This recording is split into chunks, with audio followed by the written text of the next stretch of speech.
એમ આશીર્વાદની ભેટ લઈને આવે, સહયોગની અને સમર્થન કરવાની ખાતરીની ભેટ લઈને આવે. 25 વર્ષમાં દરેક બાપ એ પુત્રના રક્ષણ, પોષણ, શિક્ષણ અને સંસ્કાર આ ચારની ચિંતા કરે. એનું પોષણ થાય, એનું રક્ષણ થાય, એને મરવા નથી દેવાનું, એને યોગ્ય રીતે શિક્ષિત કરવામાં આવે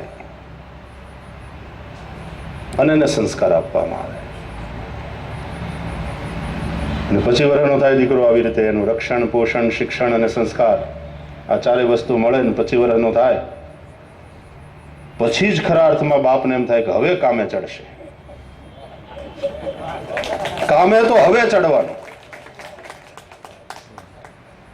અને આજે જ્યારે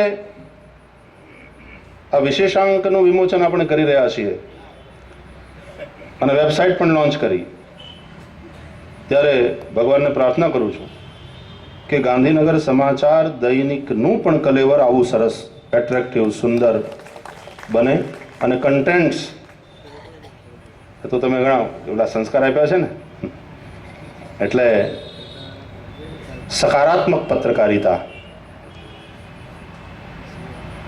અને મને કહેવાનું મન થાય છે કે પત્રકારિતા એ ધંધો નથી, ધર્મ છે. પત્રકારિતા એ માત્ર વ્યવસાય ન હોઈ શકે, ઇટ્સ અ મિશન. અને એ સાથે પોતપોતાનું સામયિક એને એવું સંસ્કારિત કરવું જોઈએ, એવું શિક્ષિત કરવું જોઈએ અને એ સ્થિતિએ લાવી મૂકવું જોઈએ. હું પત્રકાર મિત્રોને કોઈ ઉપદેશ આપવાની ક્ષમતા, યોગ્યતા કે ઈચ્છા કાંઈ રાખતો નથી. માત્ર મારા વિચારો આત્મીયતાથી પ્રગટ કરું છું.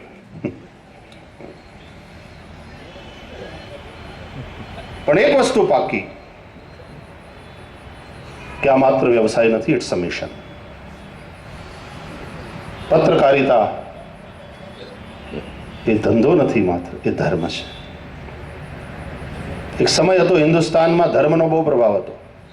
ધર્મ જે કે એ સાચું. પુરાણમાં લખ્યું, પોથીમાં લખ્યું, ગુરુજીએ કીધું, that's it, no question at all.